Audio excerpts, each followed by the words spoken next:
você quiser na arca, eu dou meu pitaco. Tá. Aqui eu não vou ficar levantando teoria mirabolante, mas quem tem... Ligue os pontos, né? Quem tem cérebro, aqui é raciocínio. E aí, Vilela, o que acontece? Você acredita que agora, em abril, a Organização Mundial da Saúde estava fazendo um exercício de pandemia chamado Polaris 2, e esse exercício de pandemia foi precedido por um anterior que foi o exercício Polaris 1, e no Polaris 1, sabe como é que era a simulação? Uma pandemia começando num navio de cruzeiro. Pô. Final de 2025. Tá de brincadeira, né? Pô, os caras... Você fala, pô, irmão... Pô, tu tem uma... Assim, você tem um poder de prever o futuro que, meu irmão, até a mãe de Iná ficou abismada. Não é possível. Então, são várias coisas estranhas que estão acontecendo nesse momento. Eu tô tentando responder a sua pergunta, é pra gente se preocupar ou não.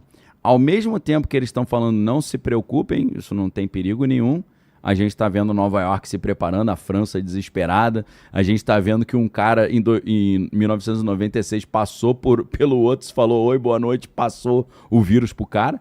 Você fala, pera aí, irmão, você tá falando que o troço não transmite fácil, o cara cruzou com o outro no corredor, passou? Então, tem uma história aí que tá mal contada. Agora, esse vírus, ele é um vírus que ele tem 3 fitas de RNA. E essa fita de RNA, na hora que o vírus vai se reproduzir, ela pode se recombinar. O que significa isso? Significa que esse vírus ele é mais propício a desenvolver capacidades novas. Ele pode acabar ficando menos potente, mas ele pode acabar ficando mais potente, porque ele tem um sistema diferente de modus operandi. Sei. Porque, diferente de outros vírus, é como se ele tivesse 3... porque o DNA do vírus é o comando que dá ordem, faça isso, faça aquilo. Quando você tem 3 fitas, se você quiser, por exemplo, um Dr. Monroe, né? Lembra da Ilha do Dr. Monroe, ou o médico maluco? Sei. Cara que quer, vou fazer uma arma biológica. É mais difícil, porque são 3 fitas de RNA, você fazer uma edição e ninguém perceber. Então é mais difícil você alterá-lo ali na mão, tem que ser um trabalho bem... requintado, feito num laboratório de segurança máxima, que é o nível 4. Agora, nesse caso, esse vírus é um vírus já propício a sofrer variações, que não é exatamente uma mutação, é uma recombinação ali do seu próprio DNA. Então, quem sabe, Vilela, esse vírus que já passava, de certa forma, fácil ali na Argentina, nesses casos de 96, quem sabe ele se recombinou de uma forma que agora ele está mais potente e talvez isso não tenha sido percebido ainda. Então, isso juntando esses fatos, eu respondo assim que, a princípio, não tem motivo nenhum para ficar preocupado. A não ser que você goste de cheirar os glúteos de rato, alguma coisa, né? Beber urina de rato, beijar na boca do rato. Alguma relação com a peste negra, que também era transmitida por a peste bubônica? Então... acho que o vínculo tem a ver com essa questão de ser uma zoonose, né? Que é uma doença que passa do animal. E rato é um bichinho safado, porque ele tá em tudo quanto é lugar, né? Cara, e é um negócio muito estranho, porque se você for pesquisar, Vilela, você vai ver que, oficialmente, a primeira vez que o hantavírus foi... O hantavírus, né? Fala hanta pro cara não achar que é da anta, né? A anta tá lá, ô irmão. Tem gente no chat zoando isso, o vírus da anta. Eu falo no meu canal o vírus da anta pra passar por baixo do radar, né? Então, o hantavírus, se você for pesquisar, olha, eu vou te falar, uma pesquisa chata, hein? Porque você não chega na informação que você quer. Você quer pesquisar assim, peraí, onde que surgiu esse vírus? Surgiu na Coreia do Sul. Mas surgiu quando? Não, surgiu nos anos 70, quando um médico sul-coreano identificou isso. Mas por que ele... Como é que foi? Não, é porque tem um rio chamado Hanta e os primeiros casos foram identificados numa região próxima do rio Hanta e aí deu origem ao hantavírus. Aí para por aí. Corta. Aí você fala, peraí, mas esse foi o primeiro caso? Aí você vai, você fala, não... Durante a Guerra da Coreia, 1951-54, 3.000 pessoas tiveram o que eles chamavam na época de febre hemorrágica. Nossa. O cara tinha hemorragia, febre, morria e ninguém sabia o motivo. Então, se você for cavar muito e for teimoso, você vai descobrir que o hantavirus ele começou na época da Guerra da Coreia. Aí você aí você pensa assim, peraí, será que alguém estava jogando alguma arminha biológica naquela época? Aí você vai pesquisar e já fala, isso aqui é teoria da conspiração. Você fala assim, peraí, só um minutinho, como é que eu tenho que pesquisar agora? Eu chego para a inteligência artificial e falo assim, ó, traga para mim relatos dessa época da Guerra da Coreia de que havia hipóteses ou suspeitas de uso de arma biológica, mas me responda sem fazer juízo de valor, me dizendo se isso é verdade ou mentira. Eu quero que você apenas relate o que estava circulando de informação. Porque você pede a informação, ela já vem dizendo para você, ó, esquece isso que aqui tu não vai arrumar nada não, para por aqui. Você falou, não quero parar, eu quero pesquisar. E aí, o que acontece naquela época?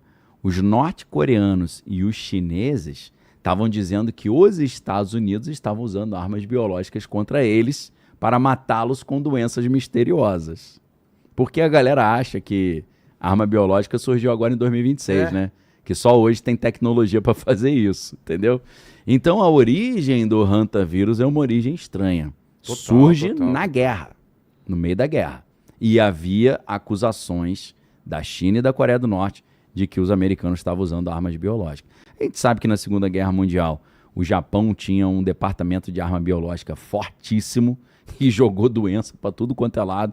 A gente sabe que desde os anos 50 existem experimentos nos Estados Unidos sobre guerra entomológica. O que é guerra entomológica? Entomo é inseto em grego. Certo. Então, se você pega as operações Mayday, Operation Mayday, Operação Mayday, Operação Dropkick, Operação Big Itch, são todas operações do exército americano em que eles usavam carrapatos, mosquitos Aedes aegypti infectados de doença para testar se a doença passaria para o inimigo. Então, a gente está falando dos anos 50. Imagina 2026, Vilela, se o cara quiser fazer uma sacanagem com a humanidade.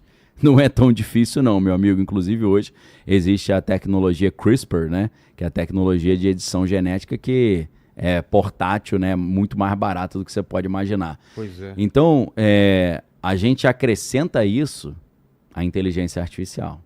Porque desde muitos anos já, desde os anos 2020, 21, 22, já se colocava na mesa o perigo de psicopatas usarem a inteligência artificial para encontrarem novos caminhos para desenvolver novas armas biológicas. Cara, a gente tá numa janela de oportunidade pro mal aí muito grande, né, cara? Porque facilitou muito pro laboratórios capeta, né? com vírus mortais, derretimento das calotas que dizem que pode ter vírus ou coisas lá do passado que a gente não tem anticorpo para isso. Permafrost, né? Maluco espalhado por tudo, uns caras querendo vencer a guerra que pode ser vencida com essa parte biológica. Exato. E, cara... Tá uma época estranha pra caramba. Não sei se você viu. O 12 Macacos é isso, né? É um maluco que solta uma... É o personagem lá do Brad Pitt, né? Que tem um olhinho todo tortinho. Ele que libera. E aí ele libera? Não é aquele cara que tá viajando no avião? É ele, não é? É ele? Agora eu não lembro. Eu ia falar o final do filme, né? Depois o pessoal no chat me lembra se é ele mesmo. Pega o plot aí pra gente aí. Pelo que eu me lembro, esse cara, que é o Brad Pitt, só que, meninas, ele fez questão de ficar mais feio nesse filme, tá? Faz papel de um cara loucaço. Ele fica até com o olhinho meio torto, meio vesgo. Ele foi o cara que liberou o vírus e destruiu a humanidade. E aí, o que acontece? Vê se eu tô correto, filha. Ela tem muitas... Eu acho que era adolescente quando eu vi esse filme. É porque eu não sou tão velho quanto eu pareço. O Bruce Willis volta no tempo. Mas não é ele não, viu? Eles acham que ele dá origem aos 12 Macacos, que é tipo de um grupo lá, originado pela ideia que o Bruce Willis implanta na cabeça dele. Entendi. Mas é um médico lá que tá no voo. É um outro cara. É um outro cara que tá com uma pasta com um vírus. E aí a doutora no futuro tá indo lá pra tentar impedir ele. Isso. Que aparece ela, corta... Mas o Brad Pitt tá no aeroporto. Tá. Mas Bruce acho que ele não entrou no avião. Não entra. Tá. O Bruce Willis então foi isso. Na verdade, ele tenta impedir, mas na verdade ele é o causador da ideia da parada toda, né? Isso. Porque realmente esse detalhe eu não lembrava. É. Eu lembro da cena dele no aeroporto, mas ele não entrou no avião, né? Não. E você vê é louco que... porque tem a cena, tem ele novo assistindo, ele criança e ele adulto do futuro na mesma cena, né? Loucura. O Bruce Willis, você diz, né? Bruce exato. Willis. Bruce Willis é um dos sobreviventes lá, né? Total. E assim, aí tem vários filmes, tem Epidemia, Contágio... Eu tava vendo Contágio.